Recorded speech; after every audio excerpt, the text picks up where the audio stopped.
D'ailleurs nécessaire de ne pas confondre l'analyse administrative et réglementaire de la gestion du département faite à juste titre par la Chambre régionale des comptes et ce qui relève de choix politiques qui appartiennent évidemment aux élus. Et contrairement au récit que vous tentez de construire depuis votre arrivée à la tête du département en mars 2015, il n'y a pas d'un côté les bons gestionnaires et de l'autre les mauvais gestionnaires. Par contre, il y a, c'est vrai, des choix différents de gestion entre la gauche et la droite. Bref, des choix politiques. Quels ont donc été ces choix politiques de la gauche? Tout d'abord, respecter la parole que nous avions donnée aux nordistes au cours de la campagne électorale de 2011, en n'augmentant pas les impôts locaux, taxes foncières.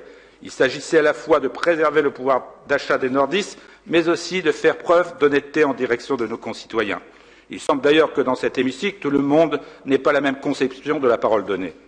Depuis 1998, nous avons développé les services publics, imaginé un vrai projet, dynamisé, revalorisé, modernisé, embelli un territoire riche en diversité, donné du sens à notre projet.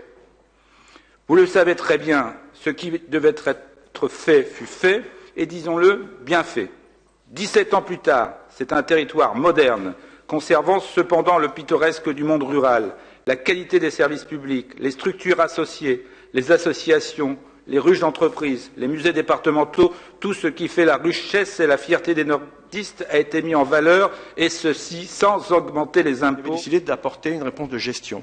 Je ne suis pas sûr que ce soit ça qu'attendent nos concitoyens. Nous verrons bien quel jugement ils porteront dans quelques années sur l'action du département.